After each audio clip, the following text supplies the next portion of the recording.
Hey, what's going on, everybody? Welcome back to another episode of the Mindshare Podcast. This show is sponsored by Kit's Keep in Touch Systems, your partner in transforming your business with systems that work. Kits is your complete cross-channel marketing suite that will generate you more leads and build your repeat and referral machine. These are the tools and expertise you need to help scale your business.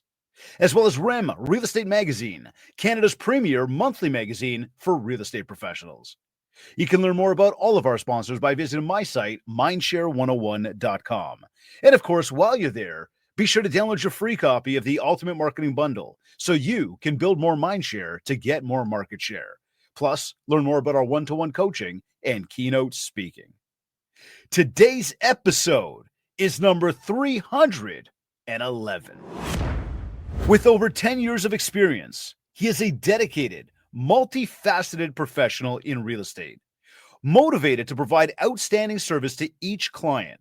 He builds strong relationships and tailors solutions to meet each family's unique needs, helping them embark on their next real estate adventure with confidence. With a proven track record in marketing and business development, his expertise is driven by a passion for client service. He specializes in helping busy families upsize into their dream homes by streamlining the process, minimizing disruption, and offering the best possible advice and resources.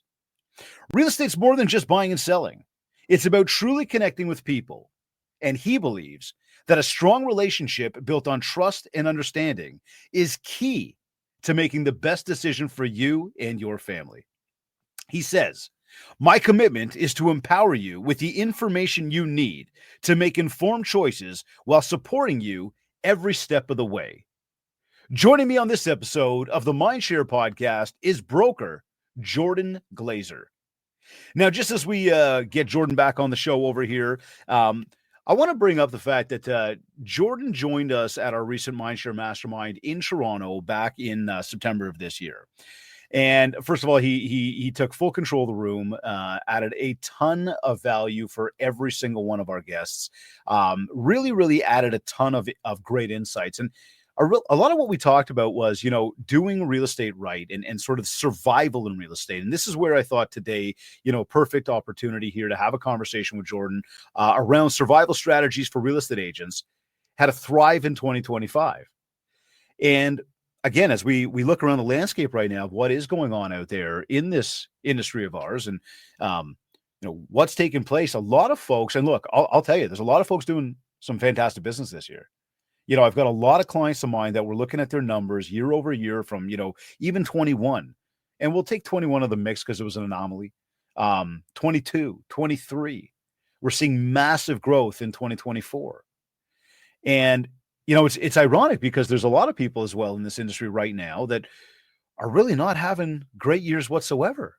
They're having some really tough years out there and trying to figure out what's going on. And, as I talk to folks that are, I guess, navigating the country and going, to different provinces and different cities and, being part of conversations with agents and brokers and owners in different parts of the country, we are seeing that different markets are obviously reacting very differently to the overall of what's going on. Some are, incredibly busy. Others are having a very tough time. We're seeing where there's difficulties, but there's also a lot of opportunity. Now, I'll say, based on what's going on politically out there, with obviously the election happening down south of the border, where, of course, you're going to have people that are very happy and you're going to have people that are very angry and people that agree and people that disagree. There's a shift happening. And I do believe, against maybe some other opinions, I believe there's a very good positive shift starting to happen. Then we look at, north of the border here, and I really do look at what's going on down south and do believe that what is happening down there will have a positive impact up here. And I think that that's a mindset thing. We could argue that the economy could suffer based on some of the, the tariff conversation and other policies that might come into place. Much the same. We need to somehow find, where is the optimism? Where is the light at the end of the tunnel here for us? What can we do? And I'll tell you, leaving it to the market leaving it to others, leaving it to anything but what we do, the reality is that, that's not the way to run anything, right? Not to run your business, not to run your life. You can't leave it up to other people. You got to be you got to be proactive about what you do. And so again, when we look at what's actually transpiring in the market right now, and we look at where people have had good and where people have had bad, one thing we do know is that there is a lot of opportunity coming. There's optimism as we do look to an election that will be approaching, hopefully sooner than later up here north of the border. We need change. We need to replace order in this country for the way we operate, for the way we get up in a day, for the way we treat each other, for the things that we do, for the beliefs that we have. I also look and say, hey, as optimism around order and optimism around, opportunity continues to climb, and we see interest rates continue to go down, again, opportunity in this business is going to continue to come. But it is all about what you do today that sets you up for what happens tomorrow. Okay. And so it is up to you. It is up to every single person tuned into this show right now, whether you're with me live, whether you're listening to the audio, it's up to you to get your business plan in check, to get your goals in check. In fact, I just got off a coaching call, a couple of them this morning, but one of them specifically where we talked very much about taking control of the actions that you put into your everyday and making sure that those actions are in alignment with what it is you want. And as the goals or part of the actions are in alignment with the goals that you want to accomplish and where you want to get to, now the actions you take in a day are really pushing you towards what it is you ultimately want. Okay. So again, look, you can be reactive to your day. You can be, allowing the smartphone to pull you in all different directions and be a massive distraction to you. But I'll tell you right now, there's no way in the world you survive. There's no way in the world you get to where you want to go if you allow every single other person out there to keep pulling at you. Now, the quickest, easiest argument that you could have right this moment could be, hey, but Dave, when people call, I got to respond. When people ask questions, I've got to respond. When people message me or Instagram me or email me, I got to respond. But yeah, I hate when people ghost each other. I mean, we all know we're all holding these phones around us somewhere. You read the message, just tell us you're not interested. But you do not need to do it right then and there. It does not need to happen in that exact moment. You have to do it when the time works for you. You have to do it when the schedule allows you to. That's how you take control of your day-to-day. That's how you make sure that you are on par to achieving what it is that you want in life. And again, if you're struggling with that, this is about building out a system. This is about building out a process to what you ultimately want and making sure that your everyday has a roadmap to how you're going to get there. Because without that roadmap, it's chaos, right? It's wearing all sorts of hats. It's being pulled in a million directions. It feels like you're carrying a boulder up a hill at all times. And then how do we focus?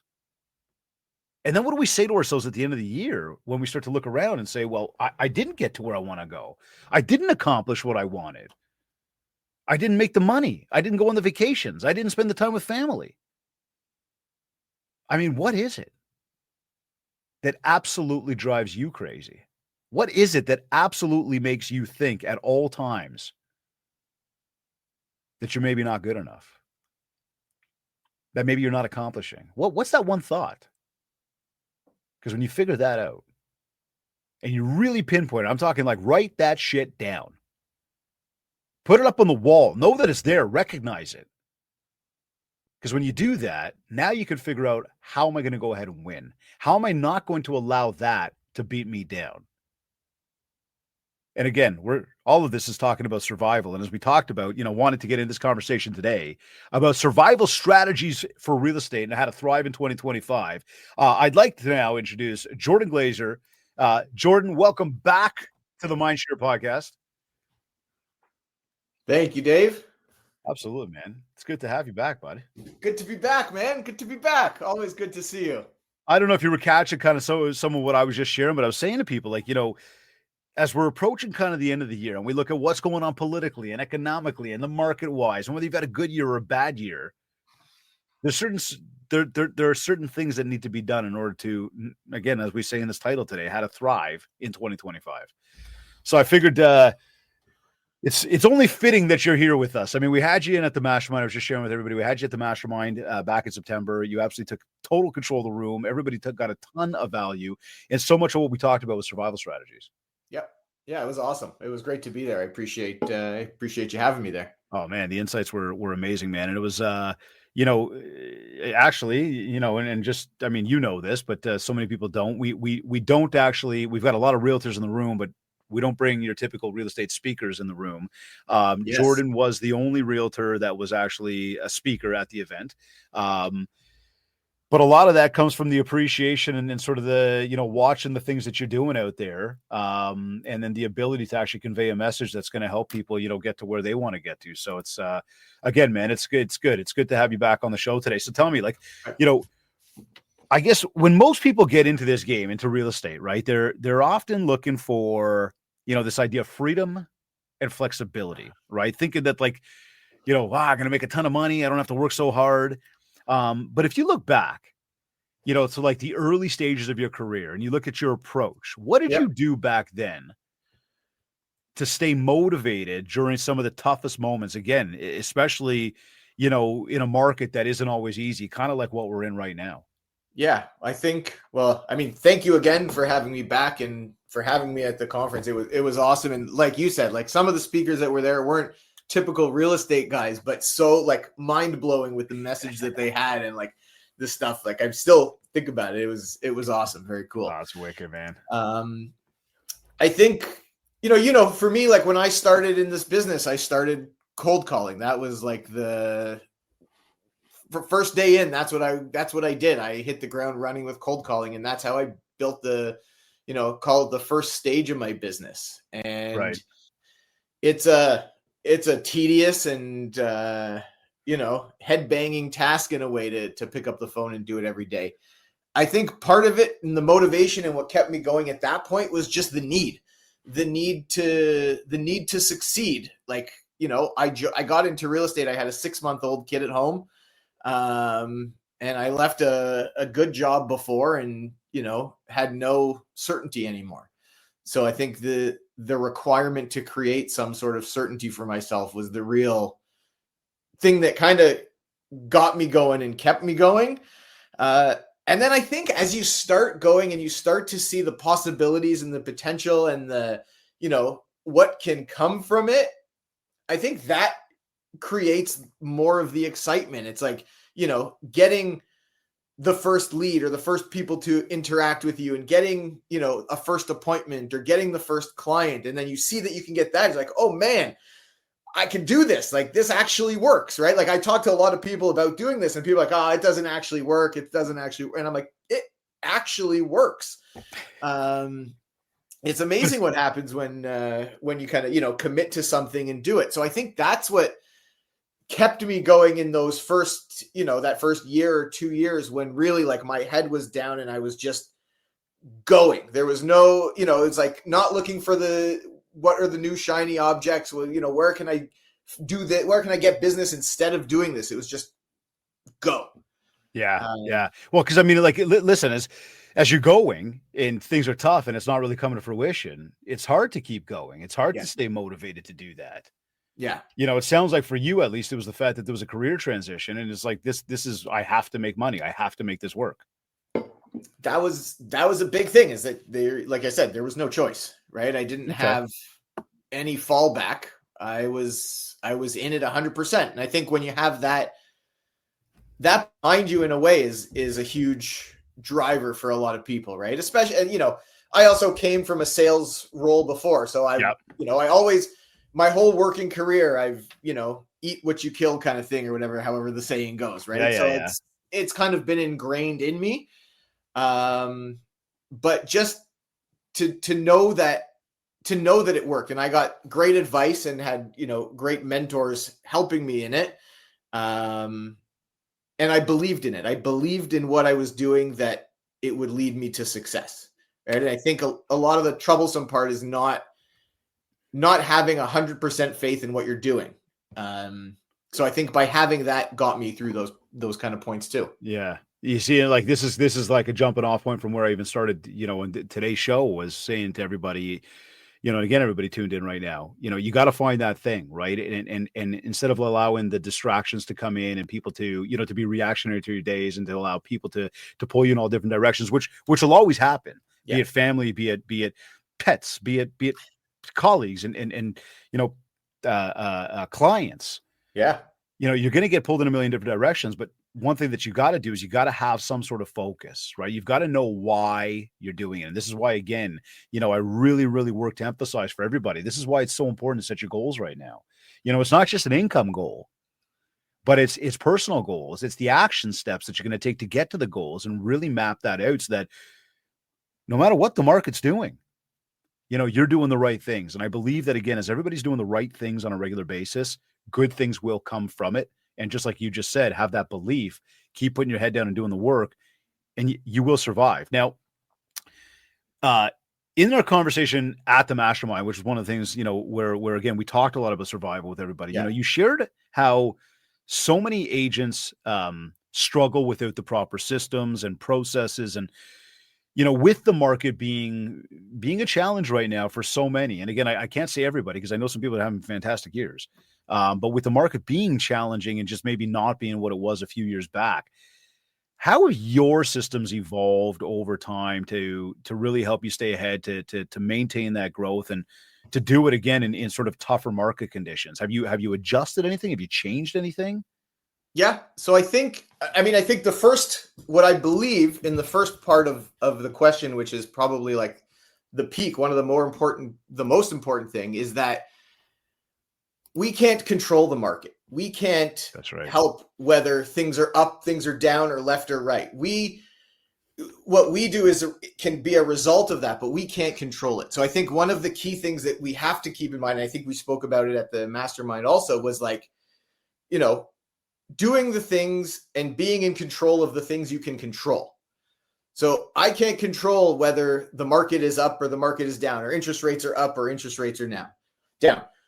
But what I can control is whether I'm doing the 1 or 2 or 3 tasks that I know I need to be doing to be building my business regardless. I can speak to the people I need to speak to and call clients and contacts and whoever, whether the market is stop, go, who wins elections, who doesn't win elections, any of that. None of that matters at the end of the day. All that matters is in my day, I have the tasks that are going to get me where I need to go, and I need to do those tasks. Everything else is on the periphery, and I can't control it. So we can watch the news later and do whatever after, but during the day when I know like this is my work time and I have to focus on what I'm doing, I need to make sure that I'm doing those jobs that I have to do. And I look at it like, this is my job for this hour. My job is calling these people, or my job is doing this. And when that job is done, great. I can move on to something else, or I can say, hey, good job, Jordan. You did your job today. Go pick up your kids from school. Right. Yeah. Yeah. So I think sorry, go on.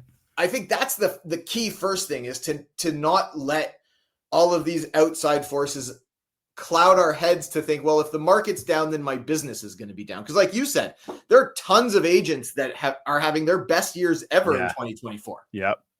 And I think all that is a result of a consistent commitment to doing 1 or 2 or 3 tasks every day. Yeah, I think that there's some income producing activities that, and we know we all do a hell of a lot more than 1, 2, or 3 tasks, but there are certain income producing tasks that need to be done. Yes. And in doing those, whether you feel like doing them, whether you think you got the time to do them, whether they all got done in the exact same frame of time. I mean, sometimes we sit down and we, it's okay. And I will say to everybody, you should have in your day mapped out that, email is going to happen at this time, and social will happen at that time, and phone calls will happen at that time. And this is how long you're going to spend doing these things. And in doing that, you get to, physically and even mentally and emotionally check off that you did it. So you've put in that effort, you've done those activities to really propel yourself forward. And as long as you're doing those activities, there's the system and process to, again, just continuing to thrive in the new year, to continue to thrive each day. Yeah. Now I know we talked about this in the past, and you'd mentioned about, and I've seen where you've been making some real insightful videos about, doing real estate wrong. right? And you know, like, jokes aside though, and I've been talking about these things for years as well, like, and I think it's important to get these messages out there. With, again, the market being what it is, what do you think are some of the most common mistakes that agents are making right now? And how would you maybe suggest that they approach, like, they change that approach so that they can survive, or, again, even thrive? So I think aside from like, there's the whole doing the work you need to do part of it, which we just spoke about, right? Yep. Like staying on task, staying focused, staying consistent, which I know from the mastermind, that was like the one word that was said like 3,700 times in those 2 days or 3 days that we were there, is consistency, right? Yeah. So like, We were pretty that's consistent in saying that. absolutely like, that's the number one. And then I think from there, like, once you get into the more doing the business, like I posted that video, I don't even remember when it was, a couple months ago, because I just felt like we were in a period where there was a lot of uncertainty. I think it was like the fall, like coming out of the summer into September, and like the market was kind of wishy-washy and nobody really knew which way to go. Is the market leaning towards buyers? Is it leaning towards sellers? Do multiple offers work? Do they not work? And I just took like real life data and experience that I had with clients and with listings and with sales and all that stuff, and I boiled it down. You know, I had a couple listings sitting and said, well, why don't we flip what we're doing and go back to a different strategy and try something new, and had a lot of success with it. So I think I posted that video because it's like everyone's just kind of banging away like, you know, we go to work and we come home like Fred Flintstone every day. But what if we just try it a little bit different and recognize that maybe things are changing and maybe things have shifted one way, and they might not last like this forever till the end of the year, which clearly they didn't. Mm-hmm. But why don't we try it? Because we can see right now what's going on. So I think really like keeping a finger on the pulse on the market and what's happening, and not just falling into routine because that's the easier way. And I think that's what my video was about, was like, hey, we're all seeing this kind of stagnant market a little bit at that current time, but here's what happened. I flipped it around a little bit and got an amazing result that I didn't even expect. So like, are we doing it wrong by just falling into the groove and going with the flow, when really we could do things a little different and have better results? Listen, I think it's a great question to ask, because I do believe that a lot of people have fallen into sort of that hole that says, okay, this is the way it's supposed to be, and people just follow suit. And in fact, I was just having a conversation. We've got an event that we've been hired to speak at in the new year, and one of the conversations came up around, you know, what are we seeing out there? What's kind of trending? What's shifting in the market? And I would say that a lot of things that I'm hearing right now, George, are you know, people want to get back to being with people. People want to get back to the ability, you know, and I know obviously door knocking and open houses came back, you know, some time ago now, which they disappeared for a little bit, but they've come back. But more and more people are finding a lot of successes with that. You know, the ability, the option to present an offer, still very few and far between, but people are talking about it, which is interesting.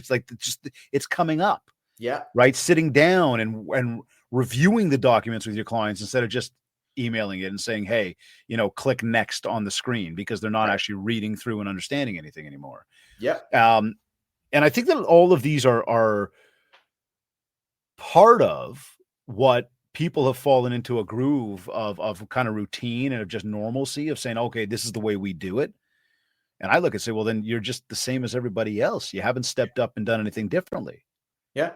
You know, another thing we're hearing a lot about right now, and it just seems to be a vibe that's starting to happen, but that the social media landscape is changing drastically in the sense of, you know, how much focus or how much attention are people giving it? You know, like, we're on there, we'll do the scroll, but it's really changed in the way we're intaking the information that we're watching, we're reading, the way we're engaging with one another. Like, it's becoming more of just the habitual scroll, than it is about actually giving two shits about anything that anybody's saying anymore. Yeah. And then you got a lot of the same stuff coming out anyways. Yeah. You know, are you finding any differences there when it comes to the social landscape?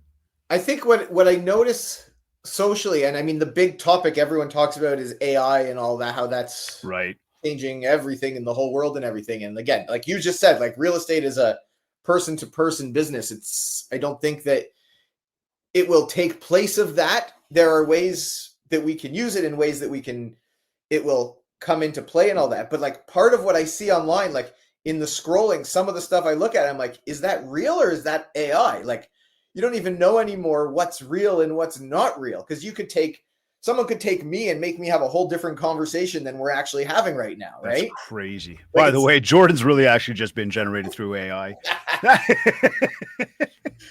Like that kind of stuff is crazy. The power that it has and what you can do with it is pretty nuts. So like that's kind of been in the back of my head as I'm scrolling through and you see stuff. It's like, well, what is that? I think there's huge power and potential in AI for us, in terms of, how we market and how we come up with different, data points and getting information and all that stuff. And I think that's a real winner. I think it's a real place that we can all benefit from, that I certainly don't do it right now to the max I could, because I just haven't done it. I was going to ask you, are you taking advantage of it at all? Yeah. Like, do you do anything really with it? I've never really taken the time to look. Like I gone on to ChatGPT and I'll do like, have it do like templates for listing descriptions and stuff like that. But I haven't gone deeper into it than that really. I still like to feel like I have my finger on what's going on in my business. One of the question you asked before about, with the market and changes that I've made in my business. And, one of the main focuses that I've had over the last year and a bit is really, really being aware of leveraging and delegating tasks to, my team, my assistant, that they can do that I don't need to be doing, so that I can spend more time doing those income producing activities. Right. For sure. And even when I'm doing that and it's a real person doing it and I can see them doing it, I still feel like I have to have some, it's a hard thing to let it go. So I feel like letting it go to something that's not even real, to AI, to something digital, is like a whole nother world that I don't think I've wrapped my head fully around yet. You know what? I look, we talked about it at the mastermind, right? Use it as your co-pilot, use it to help you maybe brainstorm a little bit, get a little more creative, bounce some ideas around with when there's nobody else to talk to.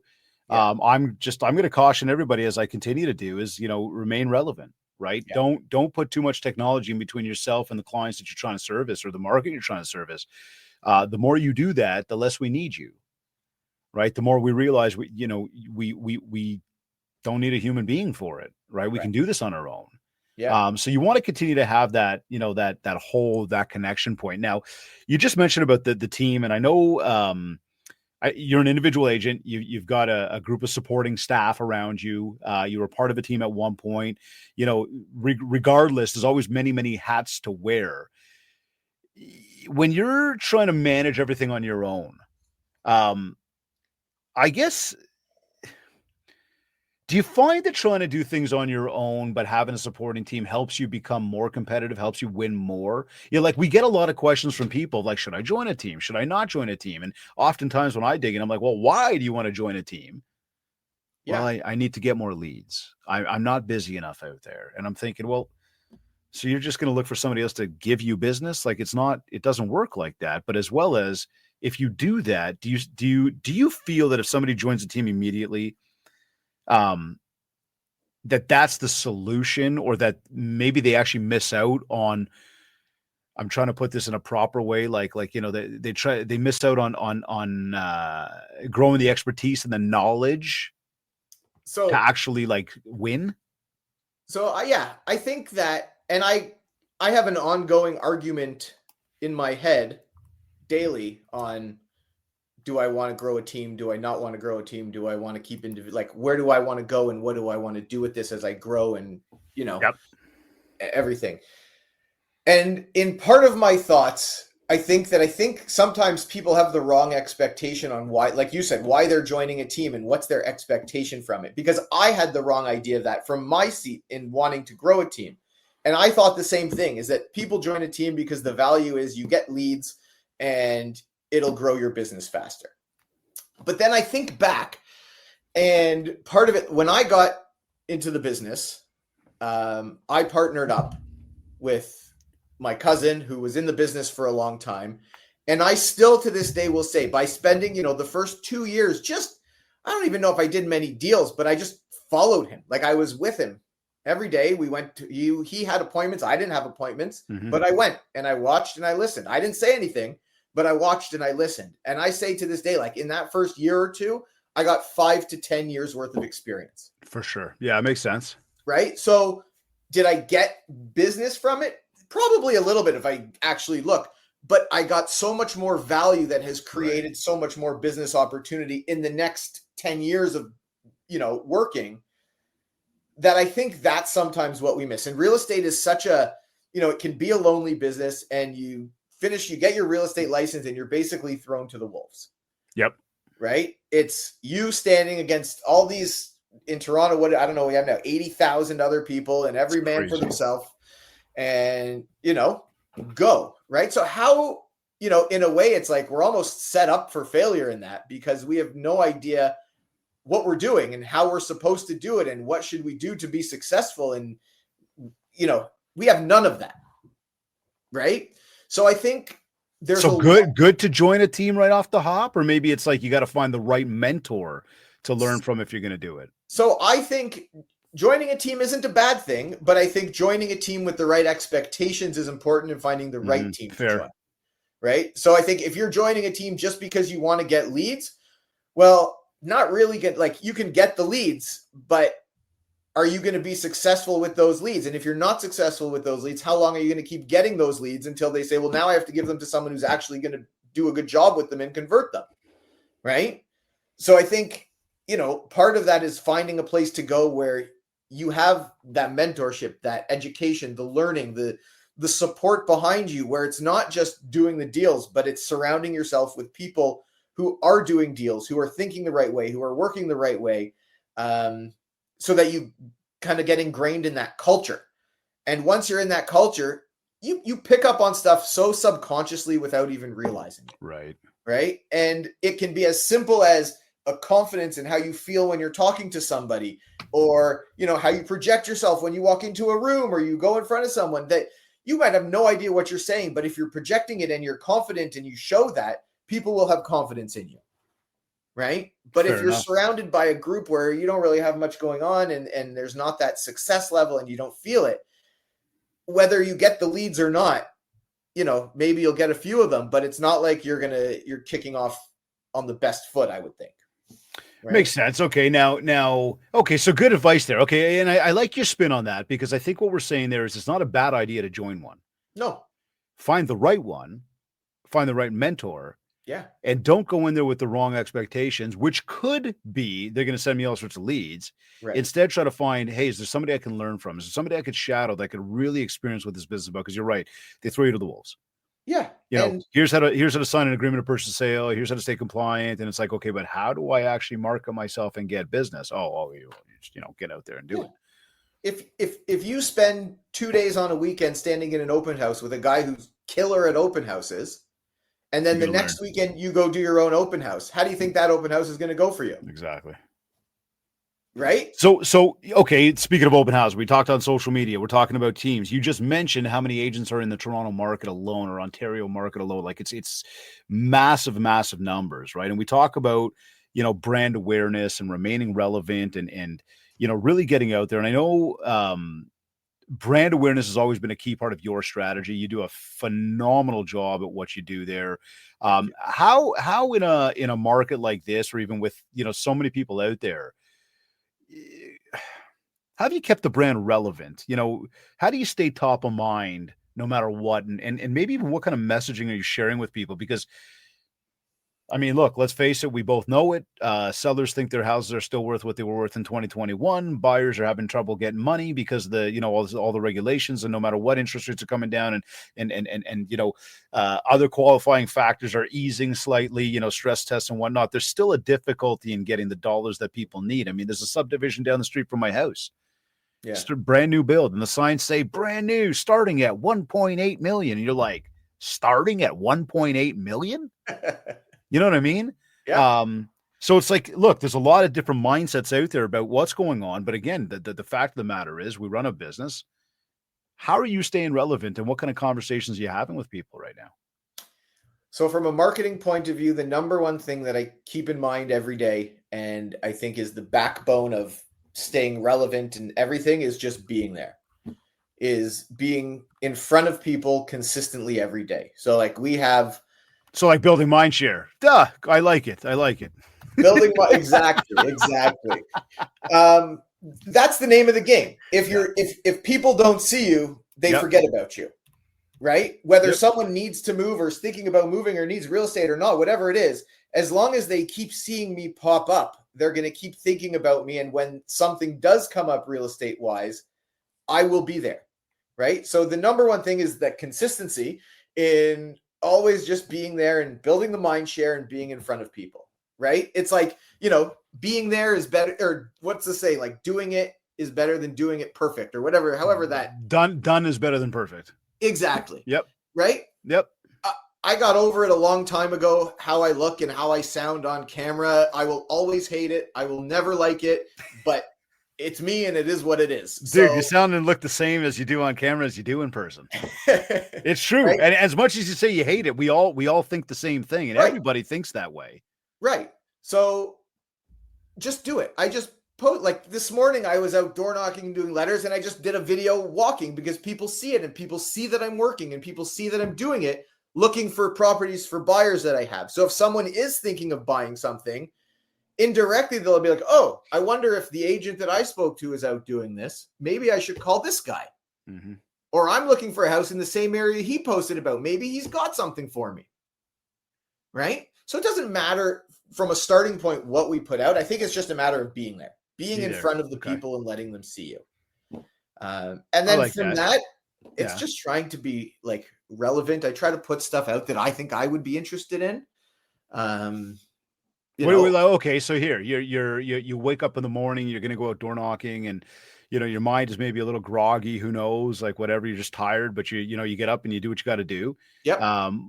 Where does some of those ideas come from when you say like I want to put something out there that I might be interested in?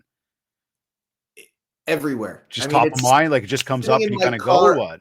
I think the best driving when I'm not thinking and something pops into my head and I'm like, oh shit. And I have my phone and I do like a voice note or write in the notes on my phone so that I don't forget, because 10 seconds later, every time I say, oh yeah, I'm going to remember this one, it's really good, I forget. That happens to be, it's like in the shower where you can't write anything. Yeah. Or it's like I'm going to sleep and I'm just about to fall asleep and all of a sudden you're like, okay, I'll remember that for tomorrow. You're like, no, you won't. Yeah. No, you won't. I find myself like writing myself an email at like 1:00 in the morning. This one's the best one. There's no way I'll forget it by tomorrow morning. Gone. Dude, here, cold calling. You mentioned this off the top. Yeah. You said cold calling back then. I know, and we know that when it comes to traditional styles of that stuff, cold calling, door knocking, open houses, like that's some heavy lifting stuff. Mm-hmm. And most people shy away from doing these things. This traditional methods of prospecting. Yeah. Have you changed your approach? I mean, it sounds like I happen to know, but I'd say like just knowing that, even you said it, you're outdoor knocking this morning. You mentioned cold call. I know that a lot of agents these days, when they're thinking about should they join a team, should they switch brokerages, what should they do? It's like, how many leads are you going to give me? Do we subscribe to this like lead thing, or is it like the go out and work hard thing? So I think it's a go out and work hard thing. Yeah. I think you can get leads and people will share stuff. Like I'm working right now on kind of taking some stuff off my plate and having some help in that so I can focus on some things that I want to focus on. I think there's always opportunities like that. I will say, and I could be wrong, and I'm sure there are people that will disagree with me all day long, and that's totally cool. But for me, I've never delved into or believed in the online lead thing. I've never generated much business from it. I've never seen great results from it. I've always seen the results from doing the work and getting the results from that. Yeah, that's maybe it's just, again, how I was taught, and that's the environment I came from, and that's what I do. But at the end of the day, it works. At the end of the day, and now my business has evolved, right? Like my business, which used to be, cold calling dependent and cold prospecting dependent has evolved to more, database, sphere of influence, that sort of thing, clients, because I've built the mind share with them. I like that, eh? Yeah, I do like that, actually. I'm going to use that one, and I'm going to do it consistently. But, and now it's still the same thing. It's still about just keeping in touch with the people, talking to the people, working those people, which I know will give me more than trying to just throw ads online and try to get people calling me and stuff coming in. I think the best results come from the leads that you reach out to grab than the leads that come in. Yeah, I agree with that, and I know through, again, speaking with so many people that we get to talk to, it is very much the same. People tout the same thing. I mean, with our coaching system, we've got this document called the deal tracker, and we track every deal, and we track the source of the deals, and we track the dollars and everything else, and it's a telltale sign. It's like looking at stats in any sport, right? It's a telltale sign. Where is the business coming from? And it's like, well, it's coming from there. Then I got this like really smart idea here. Why don't we just go over there and get more business, right? And it's like it's almost too simple. So I started doing that this year. Yep. Like really zoned in on tracking exactly like you say, like what's the business and where's it coming from? Yeah. And I put an extra element on it in how much money am I investing in that section. Love that. So I look marketing plans. Yep. I can look and say, like, I have a farm that I work and I have flyers that I send out, except for right now because Canada Post is on strike. Don't get me started. Another topic for another day. Yeah, you can imagine the headaches we're dealing with. Right. But so I look and say, okay, so far this year I've spent X amount of dollars. The Canada Post wants. See? They want it. One of the demands is if they work more than 5.5 hours, they want an hour of lunch. Go eat lunch. Everyone's got to eat, I guess. Oh my God. Anyway, sorry, keep going. So I look and say how much money I've spent, how many leads have come from that money, how many deals have come from that money. And I can look at the ROI and I look at that based on that marketing. I look at it based on the marketing to my database. I look at it based on different places where I spend money and I can see the returns. And while I spend a lot of money on flyers, every time I look at it, I say, why aren't I doing more on my database? Because that's where the bigger returns come from. Now, when it comes to the flyers, and we'll say this, and I want to go twofold on that, because when it comes to the flyers, I have to clarify right now, because again, you've built a wicked reputation within your community. Yeah. People know you, they do like you, whether they're direct clients or not, they really do know of you in that area. And you continue to build a strong reputation out there. And this is in a world that seems more transactional than ever. But you're not just doing the flyers. No. You've got the events that you're doing. You're out there door knocking. Like, you're getting involved in the community to really talk to people. And again, would you suggest that is a big part of what builds up that reputation, so that you can then pull the opportunities from there to get the ROI, and at the same time, I guess, increase the database so we've got more opportunity for repeat referral? Yeah, I mean, just sending flyers alone is a waste of money, I think. Right. You'll get some business, but it's a long-term play for not much. I mean, I send flyers in conjunction with calling in the neighborhood, knocking in the neighborhood around listings I have. I do 2 or 3 events at least per year in the neighborhood. I sponsor the school fun fairs and stuff like that in the neighborhood. I'm everywhere. Yep. You've got a community or ice cream. So I do like skating. There's so much going on out there. I do an ice cream day before school starts. I do a skating day on family day. I'm working on a toy drive right now for the holidays. I was the guy sitting in the dunk tank at my kid's school fun fair last year. It was freezing cold, but it was fun. So I try to get out and be involved in the neighborhood. I do a business networking event at a place in the neighborhood to bring people who own their own businesses together. Like, I do try to do everything I can, because the more we help people, the more people help us. And it's just fun. I'd rather meet 10 new people at a networking event than sit on my phone and cold call. Or I was about to say, like, do you find that these community events are going to are more advantageous? They're more crucial than, let's say, trying to beyond the cold call. I'm talking even like beyond social media, chasing random strangers. Yeah, because people see I'm real. Right. Right. They get to actually see you. They see you. They see you're real. They see that how you interact, that you're like talking to somebody is different than seeing you on a flyer or seeing you on a billboard or seeing you on social media. Right. Okay. Would you say that is the best way that you actually continue to remain authentic, or would that be a mix now of be out there in person and then parlay that with what you're doing online so that when people see you, they go, hey, he's the same guy? I think it's a mix of both. I mean, I think if you look at the video I posted this morning, like door knocking, like I'm the same on that as I am talking to you, and you know me in person. I'm the same as I am in person. Right. So I think too many people fall into these gimmicks, eh? They're looking for like shortcuts to success. Buying leads. Like we saw this the other day. A post had popped off and just gone like, it started just going kind of crazy. And as there was a deeper dive into that particular post, and this didn't happen as a result of me. But what we found was the individual had put some dollars behind it to increase the awareness of it. And it looked like it was doing phenomenal. When we really dove into it, we realized it was a lot of bots. Mm-hmm. It was a lot of fake stuff. And I guess maybe I'll ask you that, like from an idea of like, we've always been taught, right? Don't judge a book by its cover. Yet we've got so much of this perception as reality, the sheeple mentality around, well, everybody seems to be doing that, so I'm going to go do that. Yeah. And they believe that that's the way to go because of, I guess what's your thoughts there on sort of the social landscape around like paying for that stuff and not being legitimate versus, let's say, this conversation we're having about authenticity and actually connection with people? Yeah. So, well, I'll preface by saying I pay to boost posts that I post depending on what they are for certain reasons, just to get greater exposure. Yeah, that's good.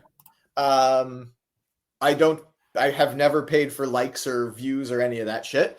Because I don't think that that's authentic and I don't think it helps. Yeah.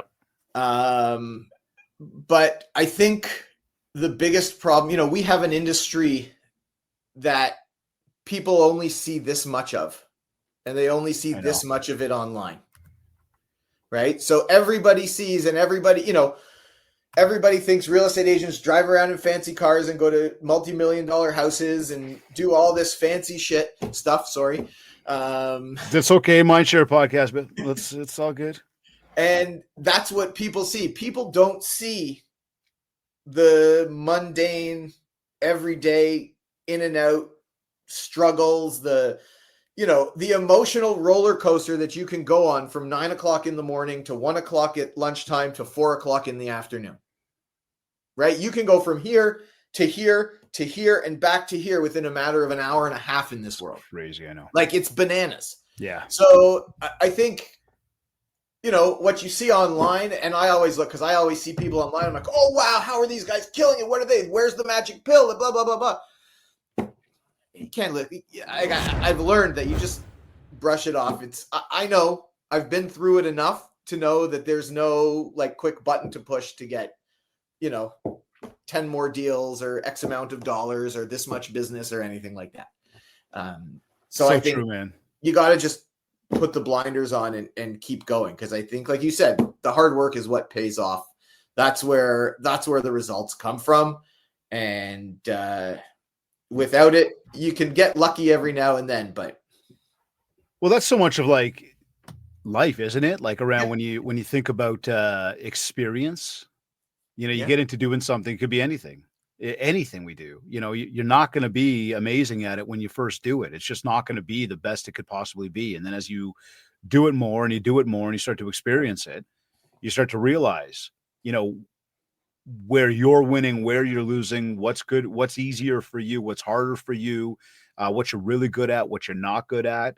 You start to implement certain things and then you start to adjust, you start to learn, you start to apply and you get better. But it it only comes to the natural progression of osmosis of like doing it rather than just thinking that I can go and like, yeah, like you said, the magic pill, the bright shiny object, like you're not going to find the answer to everything you want. Yes, the answer is on Google or AI or whatever you want to call it. But the reality is like when it comes to experience and success, it doesn't work that way, right? Like there's no button. You're right. There is Yeah. no button, you know? And I think success for everybody is different, right? What different people want is That's for sure. different. And what one person wants, what I want today versus last month or next year is going to be different, right?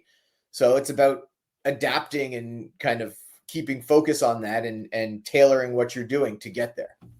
Well, and speaking of different, I mean, when we think about clients, right? Like I know you've got an ultimate goal to be just a resource for your people. And I think it's huge, right? It obviously it shows through the successes you've had, and it's not just about being a sales rep. Like it's not just about sales; it's about helping people. Yeah. How do you stay true to that? Like, is it the consistent marketing? Is it the messaging, connecting with people? Is it the conversations? I mean, again, when we think about a market right now where people are like, "Oh, I'm gonna wait," you know, or whatever, you know. And I remember it's funny actually. It's funny, it's just like it popped in my head as I'm saying this to you. But I remember you and I being on a webinar. Somebody else had hosted it. Maybe you hosted it. I don't even know. During COVID.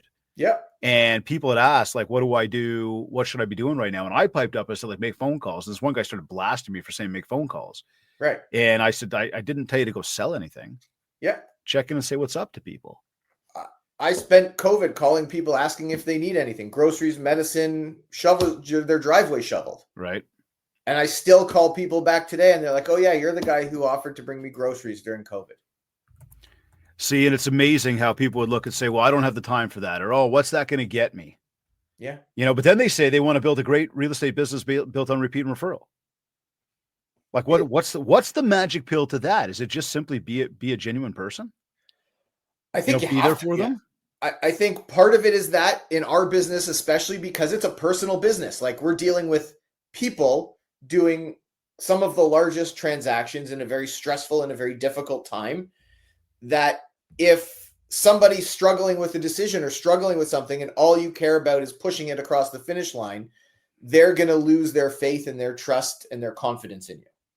Right. So I think you have to have that natural ability to be compassionate and connect with people and care ultimately at the end of the day.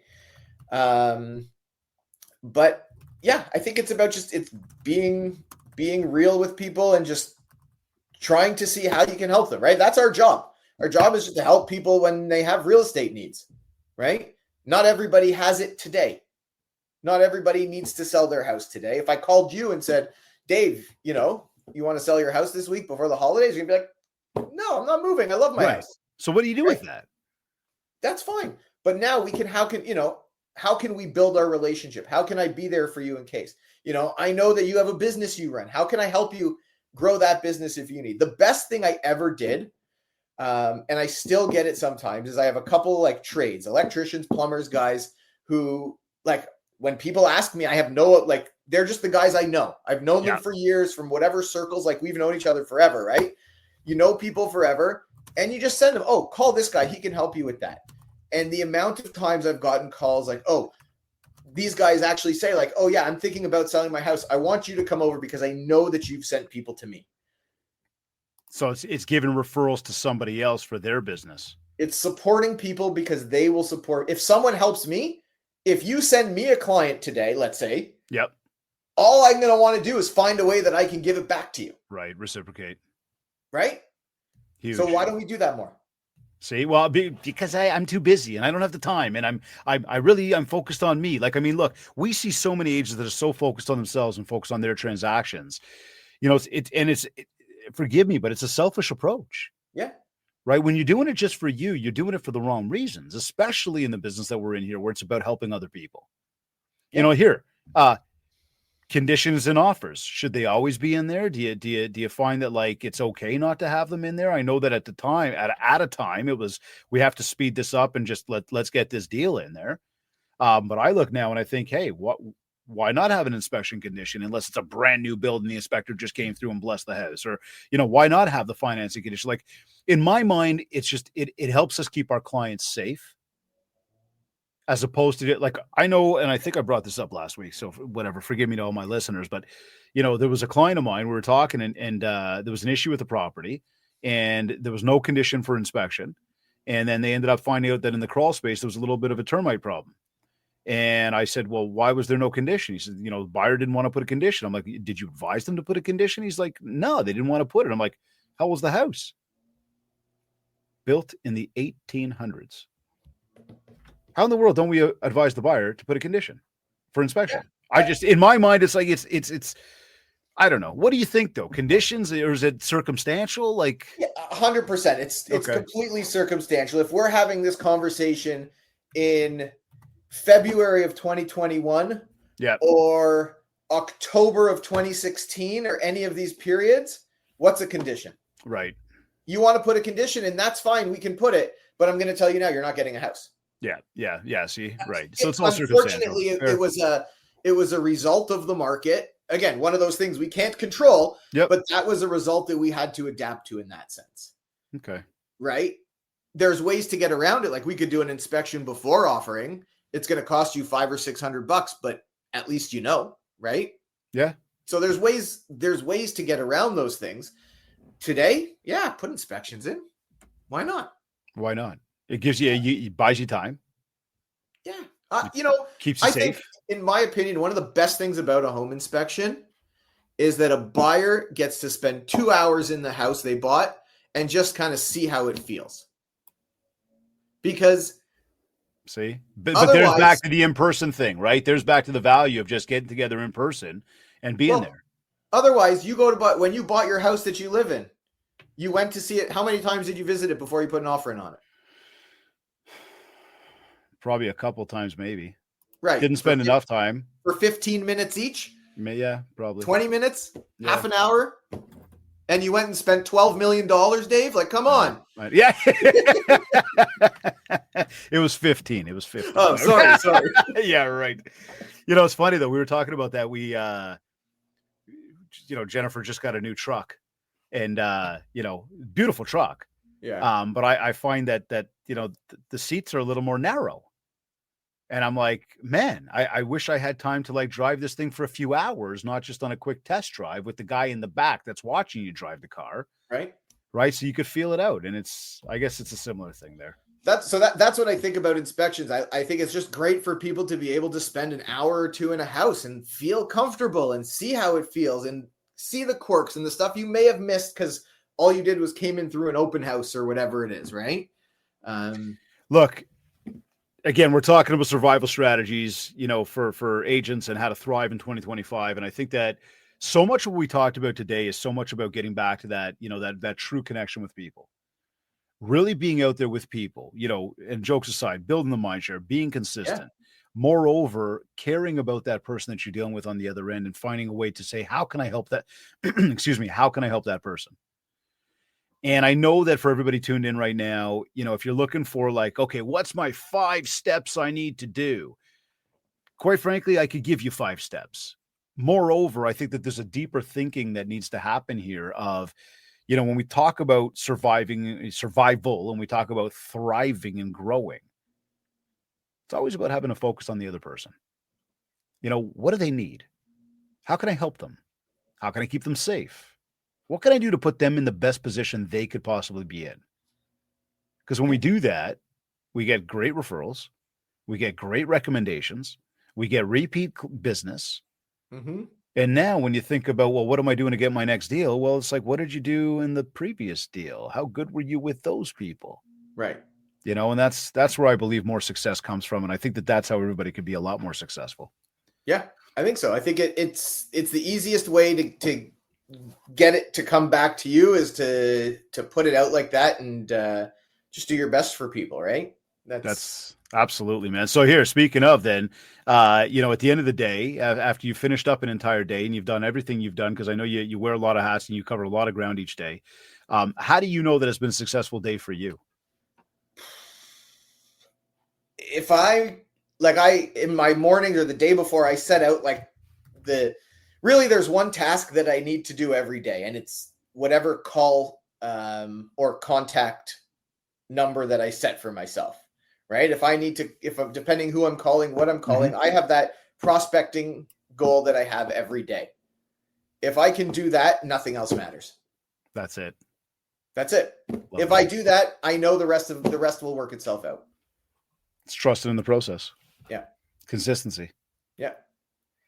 So, Jordan, any final words? What, you know, wisdom? Anything you could give to everybody to help them build more mind share, to get more market share? I mean, if even if there's one takeaway that everybody could get from today's episode, again, as we talked about survival strategies for real estate agents, how to thrive in 2025, what would it be? What would you wrap up with? Forget about everything else. Forget about what's going on outside of here. Set your goals, set the tasks you want to do, and just do it and keep doing it, right? It's not going to, you're not going to call people today and list their house tomorrow. You're not going to call someone tomorrow and sell their house next week. But set it out and do it. Like, real estate is a very cyclical business. It runs in cycles. We have a 3 to 4 month cycle that we run on pretty much. So speak to people today. Like, now, between now and like the end of December, I think is such an opportune time that so many people are getting ready to think about or getting ready to do something real estate wise in 2025 because of the narrative that everybody's hearing and reading in the news and mortgage rates and all that sort of stuff. Forget about everything else and just speak to those, like, call those people, speak to those people, work your people. So you wouldn't say it's time to take a vacation and just call December quits and see you later for 4 weeks and come back in January? Yeah, look, if you set yourself up for January, sure, go for it. But I mean, I haven't, so I got to work, right? Hey, man, no, but I'm with you though. It's like everybody's always looking for that reason. So what should I say? Well, how about you call and wish a happy holidays and find out what people are doing over the next few weeks of the year and like to finish the year. Easiest time to call. Oh my God, so many things that you can talk about with people. Oh yeah, there's too much going on that you could do. The problem is the conversations last too long. Hey, this is why you need an approach. You need to know how many people you're calling, what time you're doing your calls, and how you're going to get in and get out so you make sure that, you're not taking forever. But again, these are all strategies we teach with coaching. So that's for another time. Absolutely. Jordan, this has been fantastic, man. Thank you very much. I know some technical difficulties off the top, but all good. We navigate. Dude, listen, that's you said it before. Done is better than perfect. Literally, the second you were I heard your voice start to talk, and the entire power in my whole street went out. Dude, I was watching. I saw you in the back room. All of a sudden, you disappeared. I'm like, oh, all right. And then I'm watching. I'm like, yeah, he ain't back yet. Dude, I'm getting messages from my neighbors like, did your power go out? Did your power go out? I'm like, oh man, you gotta love it. You gotta love it. The reliance that we have on technology. Hence another nod to why you got to get out there in person with people. That's it. Exactly. But I'm glad I got back in. I'm always happy to talk. It was a lot of fun. Buddy, always a ton of value. I can't thank you enough for making the time today. I know you got a ton of stuff to go on your schedule. I will let you go, but thank you once again for joining us on the Mindshare podcast. Thank you.